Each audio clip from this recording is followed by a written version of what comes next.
Hello students. बर्तमान आज आम डिस्कसन करिबा दशम श्रेणी इंटरनल असेसमेंट फॉर संस्कृत किसी important question.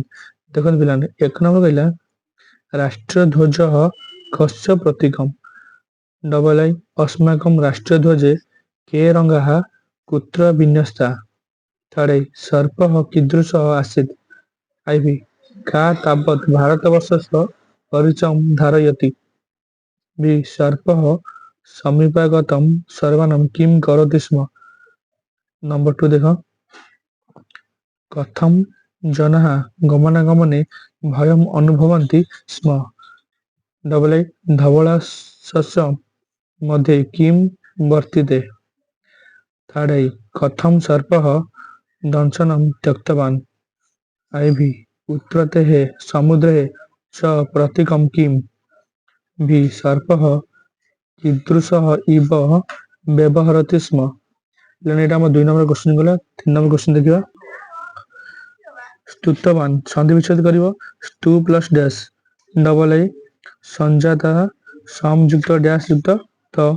Third I प्रतिसिद्ध प्रतियुक्त dash युक्त त। आई भी कृतम क्रुयुक्त डैश। भी संपूर्णम समयुक्त पूर्वयुक्त डैश। 4 नंबर कहला प्राप्तव्यम प्रयुक्त डैश युक्त तव्य। डबल आई पुत्र युक्त तथा is equal to dash. Third I प्रतिसिद्ध इज इक्वल टू प्रतियुक्त डैश युक्त त। आई भी कुपित इज इक्वल टू डैश युक्त त। भी विमान ही युक्त बा इज इक्वल टू डैश। पिलाने हम 4 नंबर क्वेश्चन गला। नेक्स्ट देखिए मल्टीपल असेसमेंट। देखो एक नंबर कहला शुद्धम उत्तरम लिखित समस्तु। ये संधि विच्छेद करिवो। डबल कहला चेच्छसि। थर्ड कहला मुनि ही कस्याः महत्वम बोधितवान। आई भी ध्वजस्य उपरि भागे कह राग वर्तते। भी कहला त्याय बळे वाक्य गठन करिवो। 2 नंबर कहला सकारात्मक विभक्ति लिख। भूतानी जमालयम गच्छन्ति। भूतानी तो अंडरलाइन अछि। डबल आई तपः लक्षणम किम प्रोक्तम। तपः तले अंडरलाइन अछि। थर्ड आई आतुरस्य किम मित्रम। आतुरस्य तले अंडरलाइन रहिला। आई भी धर्मकम पंडित किह। भी हला दया च का परा प्रोक्ता। जया तले अंडरलाइन रहिला। नेक्स्ट नंबर देखो 3 नंबर आई कहला गम युक्त सत्तु। डबल आई सेब युक्त सानच।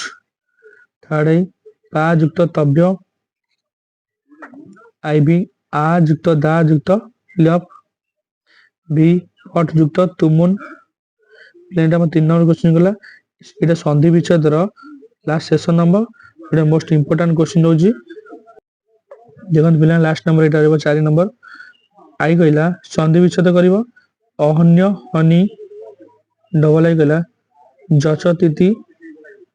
थर्ड आई कहला साधुर साधु।